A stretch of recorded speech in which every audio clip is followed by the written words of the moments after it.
in which the author considers Britain's commitment to war as an agent of progress, like a master sculptor shaping the world through the medium of high explosives. October 2015. In every addiction, there is a part of us that is addicted to the process. Laying out the cigarette papers to build the joint, heating the spoon and flicking the syringe, dealing with our emails before our DMs, having Netflix queued up for when the kids go to sleep, methodically polishing the keys to our own prisons. Britain seems to be going through the preliminaries associated with one of its most cherished addictions, bombing. Bombing Syria has probably only been postponed by Russia's intervention. It was, of course, amusing to see a Western press suddenly preoccupied about whether bombs were hitting their intended targets. Perhaps Putin should have avoided such rigorous international scrutiny by only bombing hospitals. The recent immolation of an MSF hospital in Afghanistan presented us with the internal contradiction of our media's presentation of bombing, that we have technology so precise our weapons can hear their victims begging for a trial, and that we sometimes just blow stuff up accidentally.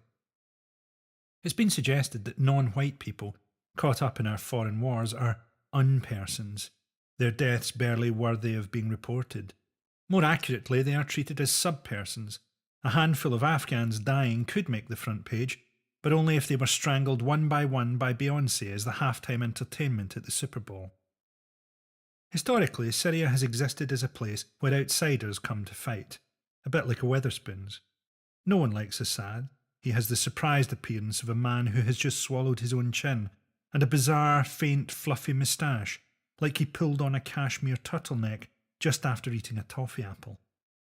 He has created a hell for his own people, which British teenagers seem to be eager to go and fight in, just to give you some idea of how shit Leeds is.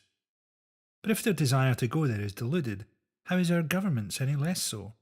A government which doesn't believe it should have any responsibility for regulating our banks, or even delivering our post, feels it needs to be a key player in, of all things, the Syrian civil war. Somehow, the plight of this strategically located state has touched their hearts. Britain is so concerned about refugees it will do anything, except take in refugees, to try and kill its way to some kind of peaceful solution. Why is war more palatable than refugees? Why is the destruction of lives you can't see easier to live with than someone on your bus making a phone call in a language you don't understand? The idea that war is for queen and country has always struck me as bizarre. It must be hard for the British royal family, seeing who we choose to fight against. I can imagine they were as baffled when we went after the Nazis as they are now that we disapprove of the ritual murdering of journalists. So which of a variety of awful groups are Britain going to side with? We have all the options of a 39-year-old woman whose Tinder app has given her only one match, Broadmoor. Of course, there are no guarantees that airstrikes in support of rebel groups will work. It's simply uncharted territory for Cameron, with only the fact that he did exactly the same thing recently in similar circumstances in Libya and caused an unmitigated disaster that turned the country into a kind of jihadi Mad Max, to provide any kind of guide at all. Perhaps we believe the myth that bombing helps because we think bombing bet the Nazis.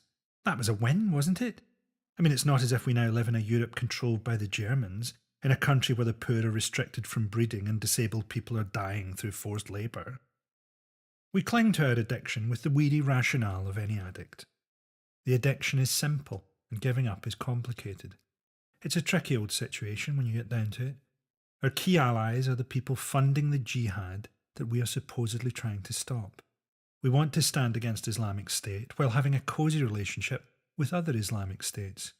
The tiresome thing about social democratic allies is they just don't tend to need to gun down their own people in any significant numbers, and we don't make our money exporting ballot papers. Bombing is simple, it's what we've prepared for, and, as the old saying goes, when all you've got is a hammer, every problem starts to look like a foreigner you can beat to death with a hammer. Yes, recovery is difficult, but that's because it's a return to reality, in all its beautiful complexity. The ability to act unilaterally, and the ability to create solutions for difficult situations with multiple actors, are probably mutually exclusive. The very idea of unilateral action is probably a post-imperial hangover. If we wanted to get well as a society, we would end up like anyone in recovery, sitting around a table talking to people, having awkward conversations and making compromises. Instead, maybe a few months from now, we'll be dealing with the kind of horror that is unleashed when British MPs are told they can vote with their consciences.